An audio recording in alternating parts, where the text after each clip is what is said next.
What's going on? Welcome back to Normal Baseball. Today we have our top 10 third basemen heading into the 2023 MLB season. Let's get into it.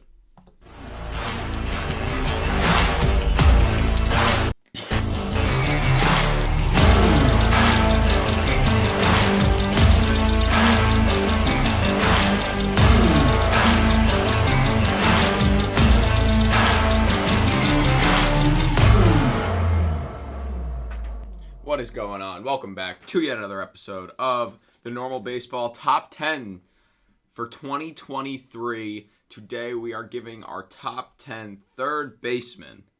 The hot corner, a very valuable position, a very important position, especially defensively. Very star-studded position. Yep, star-studded. Towards the top, that is. Just there's a lot of names who play third base, a lot of fun guys, and we're here to talk about them, or at least the top 10 of them, who we think the top 10 are. In our opinion. Yeah. So I think we should just get right into it. We are both going to give our own lists and see kind of how they are similar to each other's and tell our piece on why we put people where and what we think we're going to do. We based our assumptions... we based our lists off last season and how we think they'll do this season, so it's not just based on like last season numbers or career numbers. It's also based on the future. So let's just get right into it. Lewis, do you want to give me your number 10 first? My number 10? Yeah, sure. I guess I'll kick it off. At number 10, I have Eugenio Suarez of the Seattle Mariners. I mean, the guy, he's a good hitter. He has a high ceiling when it comes to his offensive production because we know that he swings a very powerful bat. And although he hit 236 last year, he led the league in strikeouts. So I'm hoping that he can definitely try to keep the strikeouts down a little bit more. And for third base, I do have to say, he played good defense for what I was expecting for him to be a negative defender, like a really poor defender. He held his own pretty well, solidly. Yeah, I agree. I also had him on my list. I had him at my number 9 spot. Oh, okay. So, close to the same there. Like you said, I don't think he had great defense. Not bad at all, don't get me wrong, but nothing to write home about. Yeah, lots of power. I just put he's quality spot in the lineup. He hits for a low average, yes. But he's got the power. He's going to be driving in runs. He hit 31 home runs last year. I'd like to see him strike out less. He led the AL last season in strikeouts with 196. I'd like to see a little less next season, but that's kind of an obvious thing. Yeah. Like, I'd like to see him strike out less. Of course he would. He's a baseball player. But I think overall a really great option to have at third base. Yeah, I agree. So last year, like you mentioned, led the American League in strikeouts at 196. If I said to you the line is at 170, are you gonna go over? I'll go or over. Under? I'll go over. Really, I'm gonna go under. Why? I have more faith in him. He's always struck out that much in his career. Like, he's not. I say that I would like to see him strike out less. Does that mean I think he will? No. 2019, 189 strikeouts. Last year, only 145 games, 171. I think he's going to continue to strike out a lot. I don't think nothing that I've seen has said that he's going to like have an amazing eye this season, but I could be wrong. Again, I don't follow every single Mariners beat reporter, so yeah, that's fine. I do think that he'll go under, just because I think that sort of, if last season was the build-up, I think that this is the 2023 season that not just Eugenio Suarez needs to perform, but the entire Mariners offense needs to perform. And part of that is having your power hitters know when a good time is to take a free base if they're given the opportunity. And I think that they're going to take advantage of that and capitalize on that, hopefully, this upcoming season. So I'm going to put a little bit of faith into him and keep his strikeouts below 170. I don't think that necessarily correlates that much. Like, this guy is a power hitter. I'm going to hit for power. I don't really care when I strike out, because he is one of those guys that can hit for a low average because his hits are mostly home runs. So Yeah, I can understand it. But like, I don't think that. Oh yeah, we're the Mariners. We have to perform this year. That means everyone's gonna not strike out, get walks, hit for a high out. Like that's not really how it works. I still think he's gonna be one of the players who strike. He wants to hit home runs when he goes to the plate. Like that is his goal. All right. He'll run into doubles, singles, obviously, but his main goal is to hit a home run. Fair enough. So yeah, I had him at my number 9 spot. If that was your number 9, then go ahead and enlighten us on what your number 10 was. For my number 10, I put from Pittsburgh, Ke'Bryan Hayes, the 26-year-old. Oh wow. I had him up here mostly because of his defense. He was arguably the best defensive third baseman in baseball last season. Went a little unnoticed, but I don't know. His bat, yes, certainly hasn't backed it up whatsoever. He has been horrible with his bat. He had a 88 WRC plus last season. He batted .244 with a 659 OPS. Like nothing crazy at all. But he still had a 4.3 WAR. I think if he can get better with the bat, it will be a tremendous step up from last season, and I think he'll be even more recognized as how good of a third baseman he really is because of if his bat gets better. I mean, last season he was one of the best fielders in baseball. So I don't know. I put him up there mostly for defense because I think that's fair. Yeah. And if his bat can get better this season, even just by a little bit, even if he gets to an average bat, his defense puts him up there for me. Yeah. So actually, I had Ke'Bryan Hayes at my number 9 spot. So we had our 10 and 9 switched. Okay. Yeah. For all the same reasons, I also noted that, in all honesty, last season he should have won the Gold Glove and more than likely the Platinum Glove in the National League. I wouldn't go so far to say platinum. He was extremely good. Just one of the best third baseman defenders, and I think the only reason why he is so low on this list is, like you mentioned, the bat is not even average. But if he gets to average or even above average and focuses more on his at bats and how well he can approach each at bat, if he can really just improve upon that, I think that we're looking at a very, very exciting 2023 for Ke'Bryan Hayes. I'm hoping so, because I mean, I like this guy. He never has really hit well. Like last year, or 2021 rather, in 96 games, he hit .257, but still under a 700 OPS. He's more of a contact guy. But if you're going to be a contact guy, you have to have a higher average than .257. So I don't know. I think he can stay not power, no power. I just want to see that average go up. And I think with that average boosting, everything else will kind of boost. And it's just, he'll be a very good piece to that Pirates team that maybe one day will start winning. We hope. You never know. Yeah. It could happen. So, yeah. Ke'Bryan Hayes was my number 10. I had Eugenio just a little bit above him because, like, power hitter. He does his job. He hits for a low average, but at the same time, his average was around Ke'Bryan Hayes's. And his defense was not great, but then again, Ke'Bryan Hayes' defense is pretty much the only thing that brought him on this list for me. So yeah, I put him above Eugenio because I believe in Ke'Bryan's ability for offense this season. So that's I guess that's where we differ there. Okay. Well, no, I believe in his ability for offense this season. Oh no, I'm not saying. I just think Eugenio Suarez has very good offense. Oh yes. And because the Mariners have to perform, he's never going to miss a play at third base. Of course. Exactly. All right, so yeah. So now, do you want me to do my number 8 since we both gave our 9 and 10? Yeah, hit us with your number 8. All right, my number 8, my number 8 third baseman heading into the 2023 MLB season is Matt Chapman of the Toronto Blue Jays. Oh, I also had him at 8. You also had him at 8. I also had him at 8. Okay, we have very aligned lists so far. Yeah. 155 games played last season. He was coming off what people said was a down year for him. Very down year.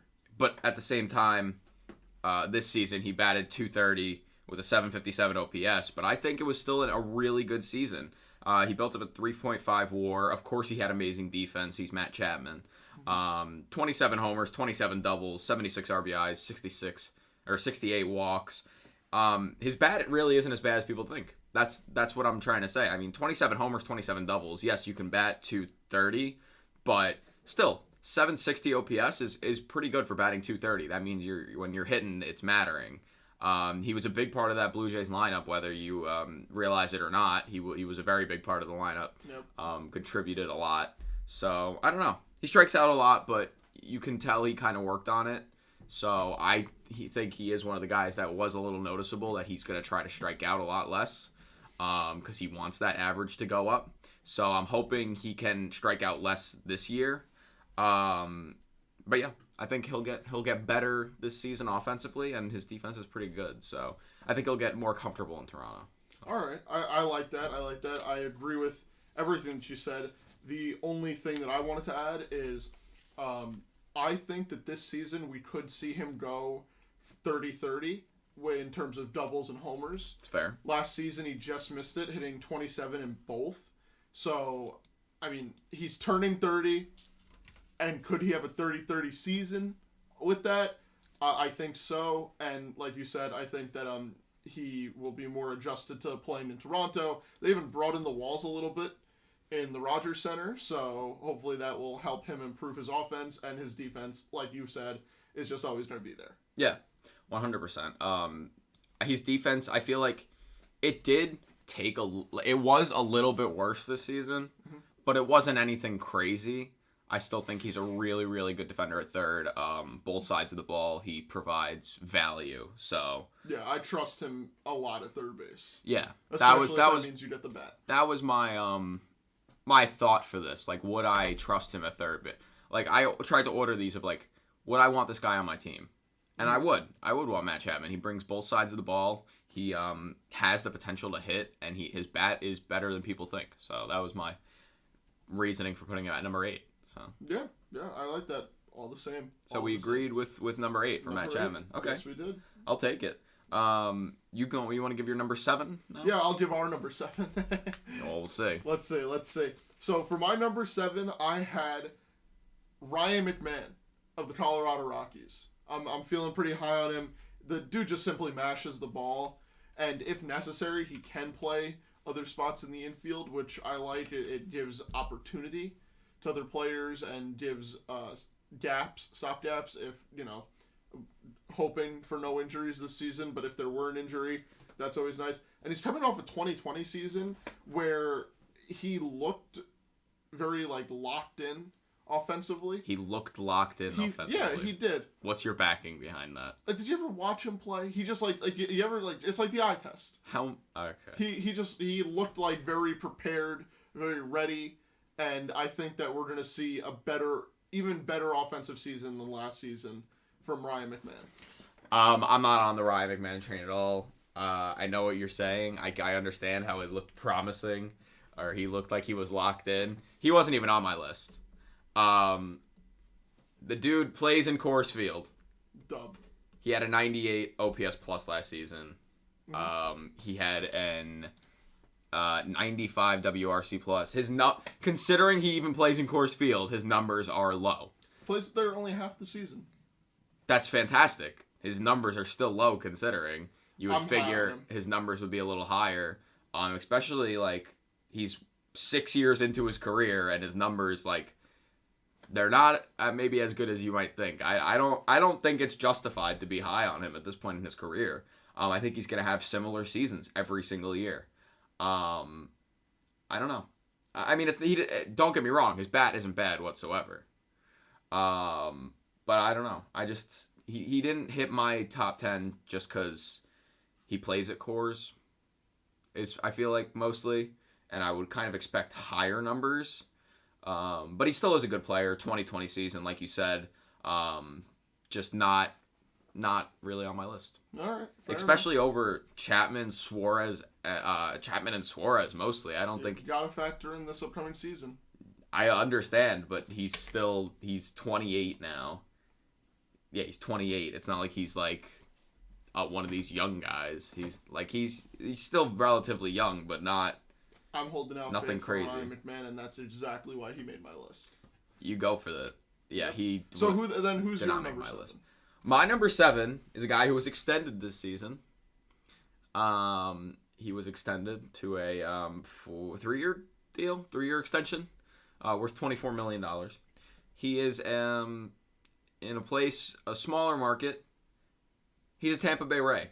It's Yandy Diaz, coming in at number 7 on my third base list, simply because gets on base like an animal. He's a good defender. Like I said, he signed that extension. He batted .296 last season, got on base at a .400 clip, had an .824 OPS, 9 homers, yes, but he's not a power guy. He had 33 doubles. He's going to get on base, and to me, that's extremely valuable. And his glove doesn't bring him down at all. If you have a third baseman that's batting .300, so I think he's the fact that he lacks power is okay as long as he gets on base at a high rate. That's extremely, extremely valuable. All right. And he's 31, so. Yeah, I can understand that. Good. It's fair to say he's position. underrated. Not many people think of Yandy Diaz as an amazing value quality player. He had a 3.5 WAR last season. I will admit, until you mentioning that right now, I had always thought that he was a first baseman, and now that I look at it, he is more of a third baseman. A lot more of a third baseman. He is a third baseman. Yeah. Wow. Okay. Yeah, not many people realize that. So that's on me because I did not have him up here, but I probably would have if I knew that he was more of a third baseman. Yeah. Wow. I feel like I've only known him to be a first baseman, and he's just not. Yeah, no, he's a third baseman. I feel like sneaky kind of thing. I think next season he's gonna have a good season. I think he'll hit over 300. He hasn't quite got there yet in his career, but I think he's gotten progressively better over time. So I have him batting over 300. I think he'll hit. I think he could hit 40 doubles next season. Okay. Just in Tampa. Yeah. Okay. I think he only plays half his games there, Lewis. I think he could do it. He walked 92 times last year, or rather, he walked 78 times last year. I think he'll walk more than that this season. I think like his on-base numbers will go up. And I'm not gonna say his power numbers will go up, but just him getting on base. I think he's just gonna get on base, like a robot. Like every time he steps up there, you're like, yeah, he's probably gonna get on base. One of those types of things. Okay. So I'm high on Yandy Diaz. Fair enough. With good reason, I want to say. Of course. So who's your number 7? Right? I already did my 7. We're both. Yeah, we both just got through our 7. We're both through our 7. Okay. So just to recap a little bit, my 10 was Cabrian Hayes. Your 9 was Cabrian Hayes. Yes. My 9 was Eugenio Suarez. Your 10 was Eugenio Suarez. Yep. Both our 8s were Matt Chapman. Yep. Your 7 was Ryan McMahon. Mm-hmm. My 7 was Yandy Diaz. And now we're here. So now we're in top 6. Do you want to start or should I start for 6? I'll go for my 6 first. All right, go for it. My sixth best third baseman in baseball is a 2-time World Series champion. It's Alex Bregman. That's also who I had in my 6. You had the Alex Bregman at your 6? Yes. Okay, fair. The guy's a winner. He plays good defense.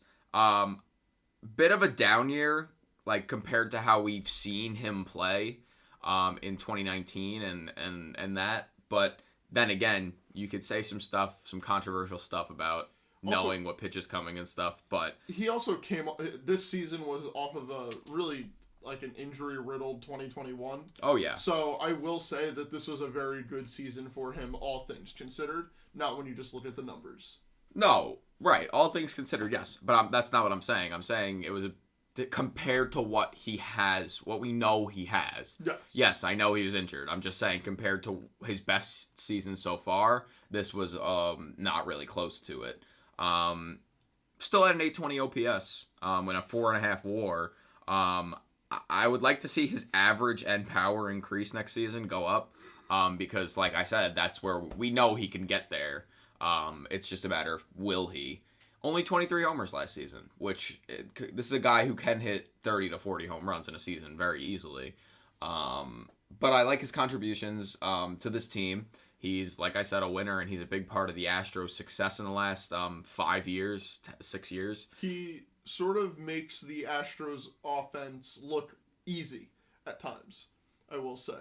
Easy? Yeah, like over the course of his career, it just seems like What do you mean easy? it makes it seem like they're doing it effortlessly. You know? Oh, providing offense. You phrased that a little wrong. I thought you meant easy from like the other team's perspective, and I was like, what are you talking about? But he makes it look effortless to stand up in the box. Yeah, that's nothing to do with the Astros he lineup. He just makes hitting the ball look easy. Yeah, but he makes it like it just makes the offense flow really well, especially when you have to go through Alex Bregman and the rest of the Astros. No, yeah, I think Breggy is an amazing part of this team. I'm hoping that he can play better next season because when he's playing good, that team will be unbeatable. And just think about it, he's only 29 years old. Yeah, he's only 20. He's still young in the sense of baseball, and 20. He's 28. Well, he's going to be on opening day. He'll be 29. So yeah, you're right. You're right. This is his 29th season. Which is just insane. I think that we could see, getting back to sort of, I don't want to say MVP form, but like, I think that really dominant Alex Bregman is still there somewhere. And I think we're going to see it again because he's just that good of a baseball player. Yeah, like you said, I think a lot of it might have had to do with him coming off the injury last season. Just kind of having to get back into the flow of things. And I don't want to say getting readjusted, but just getting back in the flow of things. He, last season, in the first half, he batted .238. In the second half, he batted .287. Mm-hmm. So, in the second half of last season, he was already coming back to his regular form.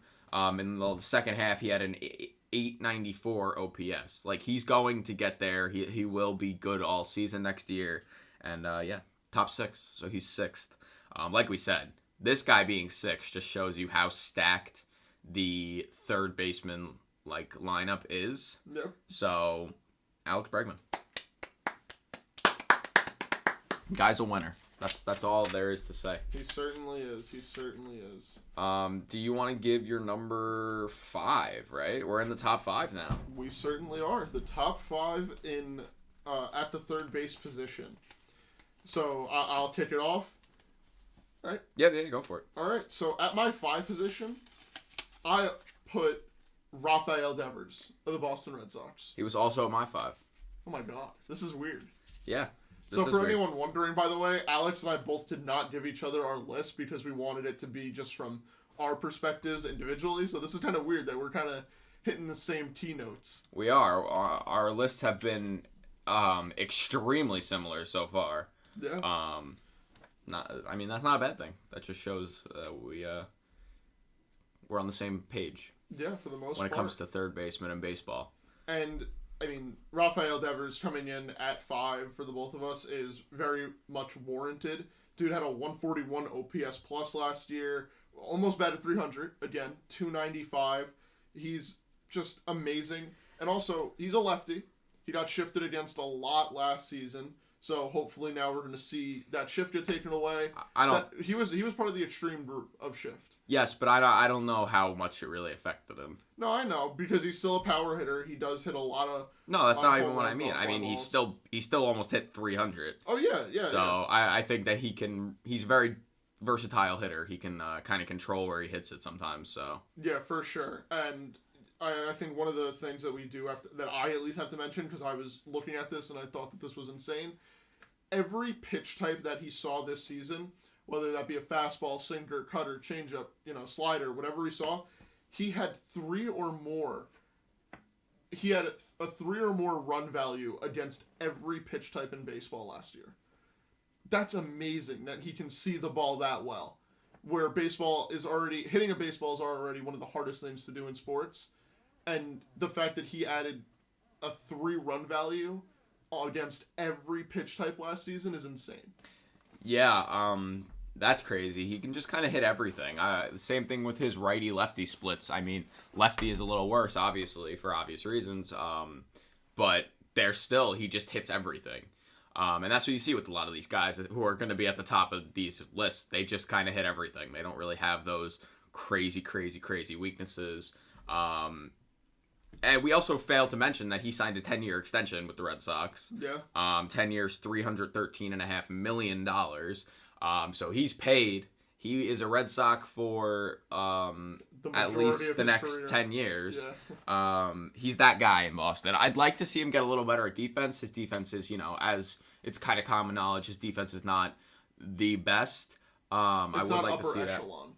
that. It's not. I wouldn't say it's above average either. Mhm. I don't think it's anything crazy. But yeah, I think he'll put together a similar season to next year. I also think he might hit the 300 batting average. I hope he does. While maintaining that power that we know he has. I'd like to see just him go up next season. I think he'll have around the same kind of season next year. Yeah, I think he'll be better. Yeah. The sneeze. Sorry. Oh my god. I do think he'll have a better season, but I don't know by how much. And I think in different categories it might not be as good as others. But I think he'll continue to be good. He's only 26, so It's not like he's getting old. And he is, just to go off the beaten path a little bit, absolutely loved by the fans. Oh, yeah. Like, that is just, the guy... Nothing to do with the rankings, but nothing to do with it, but he just, lives off the crowd. He's always smiling. He's so happy. If during the offseason he went to a couple of Boston Celtics games where, he's just so happy. And I think Red Sox fans are just as happy that they don't have to ever worry that he is going to leave Boston for the next 10 years. Yeah. Yep, it's exciting. So good for Rafi coming in at number 5 on both of our lists. Yeah. Cool. I think these lists, it's not that there's right answers, but there's very general consensus. This is the order. Yep. I think maybe in the top 3 there are a lot of arguments, but we'll see. My number 4 is Austin Riley of the Atlanta Braves. My number 4 is also Austin Riley of the Atlanta Braves. He's got a fat ass. Sorry, I thought that would be funny. Young, thick Austin Riley. That is what young, thick. He played 159 games last season.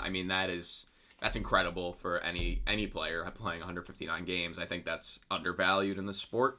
He's only 25, like we said. Nope. He hit 38 home runs, 39 doubles, so almost had a 40-40 season. 93 RBIs. He had a 6.5 WAR. Hit 273 with an 878 OPS.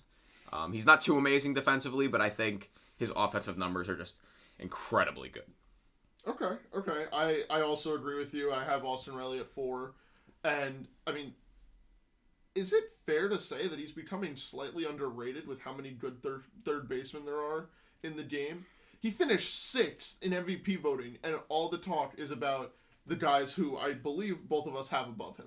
No, I still think he's talked about enough. Because I do think he is towards the bottom of the elite level. He is elite, but he's number 4. He is behind the 3 that we have in front of him. It is very cut and clear.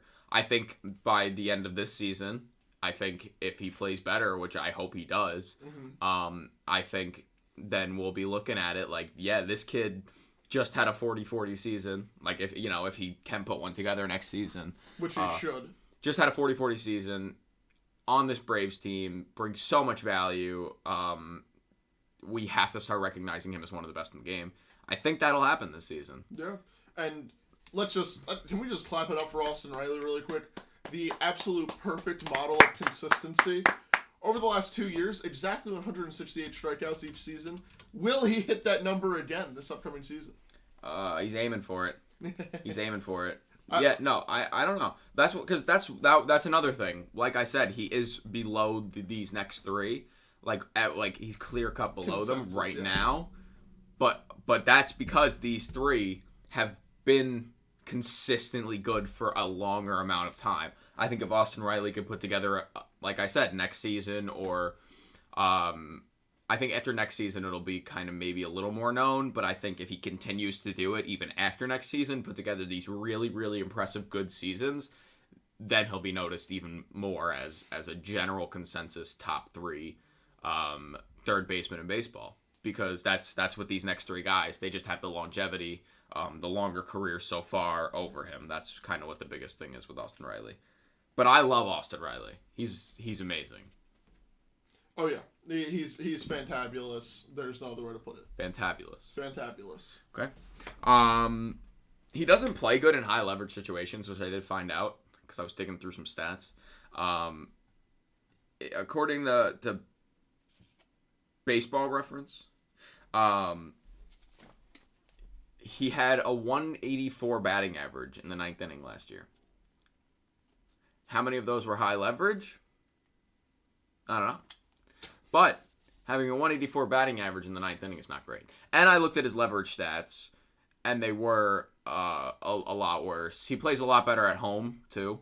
But I don't know how they calculate leverage stats, which is kind of why I don't like using them. They don't really tell you how they calculate them. But, yeah. Austin Riley. Yeah.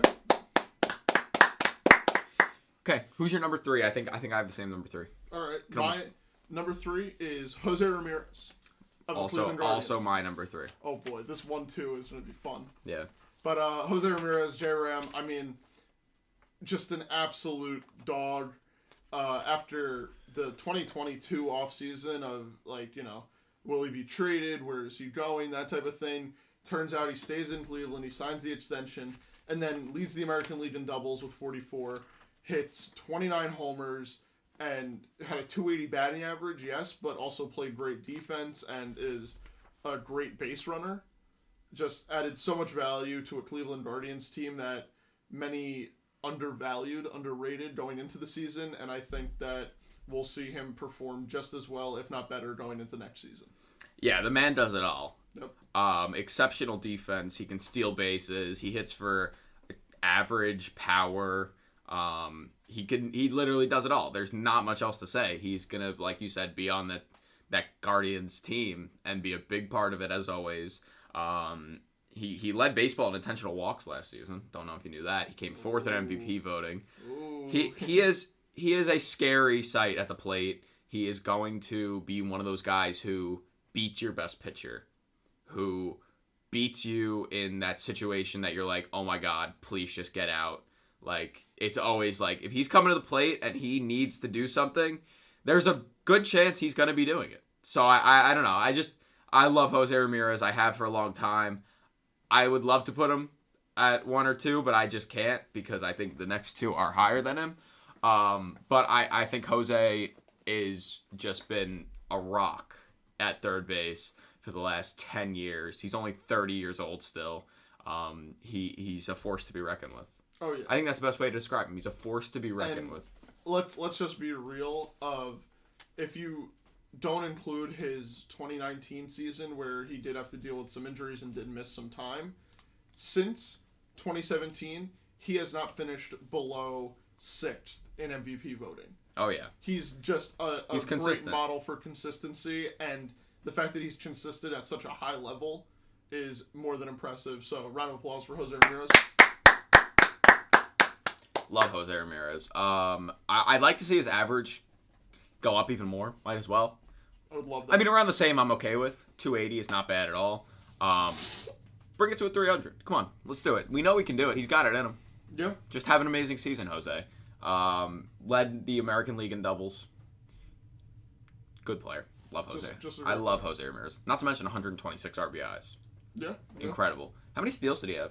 20. 20 steals. You could just do it all. Love Jose Ramirez. Let's get into our top 2. I cannot wait. This is going to be fun. All right. I'm very excited. I know. I'm going to war for my number 1. Oh, no, I know you are. I know you are. I think we both know who the number 1 and 2s are here. We know who the number 1 and 2s are. It's more of the order. I will say we put them in opposite orders. I guarantee you my 2 is your 1. My 1 is your 2. Okay. I can almost guarantee it. Just because I know you. I know you. I also know you. But yeah, my number 2, who your number 1 is, I would assume, is Manny Machado. Manny Machado, amazing defense. His bat is crazy good. There's really not much else to say. He's pretty much a 5-tool player. He can do it all. He's always sneakily good. He bats almost 300. He batted 298 last season, just under a 900 OPS. He had a 30-30 season, 32 homers, 37 doubles, 102 RBIs. He's one of the 95 star players that the San Diego Padres now have. But he is one of the bigger pieces of that Padres team, and he is the leader of that team. He is just got extended too, 11 years, however many a lot of millions. But Manny Machado, yeah, I think he's amazing. He's not much else to say. Do you want to just say your number 2 so we can get into the talk, or do you want me to say my number 1? Like, what do you want me to do? My number 2 is Alex's number 1, Nolan Arenado of the St. Louis Cardinals. I mean, Platinum glove. I don't know. I was about to say Goldschmidt. I don't know why. Not Gold Glove. That's who he's throwing it to. Yeah, but Nolan Arenado he knows how to tally up his stats and just become so effective while doing it. He had an All-Star appearance, Gold Glove, Silver Slugger, Platinum Glove, and third in MVP voting. Just all-around great player. Nearly hit 300. Another third baseman that we're talking about nearly hitting 300. Had a 154 OPS plus and just missed the 900 OPS mark. Batting going for 891. Great player. Amazing defense. Just nothing more to be said.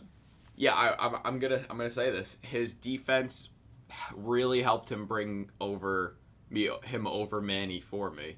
Yes, they both play elite defense, but the guy Nolan is widely regarded as the best defensive third baseman in the game. So I'm sticking with that feeling. I think it just adds to his overall value so much because their bats are very similar. Whether you like it or not, Nolan Arenado and Manny Machado's bats are extremely similar. They both played just around 150 games. Nolan batted 293. Manny batted 298. Nolan had an 891 OPS. Manny had an 898 OPS. Nolan had a 151 WRC plus. Manny had a 152. 7.9 WAR for Nolan. 6.8 WAR for Manny. And then the only thing that Nolan kind of had more of was doubles. He hit the 40 mark on doubles, so he had a 40-30 season, as opposed to a 30-30 season that Manny had. But they're in very similar situations. They're on teams that want to win, competing teams. They're there for the long run. They both Nolan opted into a contract. Manny got an extension. They're there to stay. They have stuff to prove. They want to win for their team. Number 2 and number 3 in MVP voting. They're so interchangeable depending on what you like. And for me, what put Nolan was his defense. And for me, what put Manny is I like him more. He finished above Nolan in the MVP voting. Yeah, but then again, baseball writers, so at that point, it doesn't really matter. Fair enough. Mostly if you win it would matter. I mean, Manny Machado, just let's not take anything away from him. He also... Never was trying to. Never did. Was just an absolute dog of a third baseman. They're both amazing, very interchangeable, but I guess we both just flipped them. I thought you were going to war for this pick. That didn't seem like war. Well, 6.8 to what? To 7.9? Well, that's not what I'm talking about. You told me you're willing to go to war for your number 1 pick. Well, yeah, I thought that we were both going to... I thought that you were going to be much more aggressive in your conversation. Well, no, because I'm not going to sit here and say Manny isn't a top 2 third. Like, I'm still putting him number 2. It's not like I'm putting him number, 8. Like, I'm not going to disrespect him. I mean, I still think he's an amazing third baseman. I just think Nolan had a better... I want to say had a better season last year, but they were very similar. Like, they literally almost had the same season when you look at combining different stats and everything. But Nolan's defense was better. Right. Just because he's Nolan Arenado. I mean, Manny Machado still had amazing defense. Just Nolan Arenado is Nolan Arenado at the end of the day. All right. I personally put Manny at number 1, but... You want to give some reasons for Manny? Talk good about Manny. Come on, let's see. I want to see passion. Finished second in MVP voting. Nearly hit 300 and will hit 300 this year. This is his time with the lineup being at full strength for the Padres to just shine and be great this upcoming season. So what's not to like about that? Just the dude has it all. He signed the contract just recently. Everything is exactly where you would want it to be for Manny Machado, and to think he's only 30 years old. Yeah, I mean, Nolan is only 31, too. Yep. It's like, they are so young. Nolan Arenado has 10 years in the majors. He turns 32 in a couple months. And then Manny is 30. When does he turn 31? Turns 30 July 6th. Oh, 31. Yeah, so couple months as well. He turns 31. These two guys are like on the same track. Manny has 11 years to his name. Just Manny Machado has put together such a great career so far already, and he still has 11 more years that he's going to be playing. So like when it's all said and done, I mean, what a career he's going to have. He's going to be in this. He's going to be on towards the top of the third baseman list for a lot more years to come. So, oh yeah, Manny Machado. Let's give a round of applause to Manny Machado and Nolan Arenado. And now, a final round of applause to everyone that made the top 10 third baseman list. Got anything else to say, Lewis? I think. Oh, we can read over our lists one more time as well. So, but do you have anything to say? No, I just think that this was a great list from both sides, and I'm excited to see who outperforms even what we're saying about them this season. Oh yeah, hard to outperform what I said. I always talk so high on guys. Like I don't like saying this guy's. I don't like it. All right, so anyway, go on. Give us your top 10 list right now. All right, my top 10 list going from 10 to 1. Ke'Bryan Hayes at number 10. Eugenio Suarez at number 9. Matt Chapman at number 8. Yandy Diaz at number 7. Alex Bregman at number 6. We have Rafael Devers at number 5. Austin Riley at number 4. Jose Ramirez at number 3. Manny Machado at number 2. And Nolan Arenado at number 1. All right. So that's my top 10 list. What's your top 10 list? My Come on, let's top just 10 hear, run through. Is 10, Eugenio Suarez. Ke'Bryan Hayes at 9. Matt Chapman at 8. Ryan McMahon at 7. 6, Alex Bregman. 5, Rafael Devers. 4, Austin Riley. 3, Jose Ramirez. 2, Nolan Arenado. And 1, Manny Machado. Thank you guys for listening. That was our top 10 third basemen heading into the 2023 season. Let us know what you agreed with, what you disagreed with, and what your list looks like. Yeah, and we will see you guys in the next one, which is going to be shortstops, which should be fun. That'll be fun. All right, we'll catch you guys. Peace.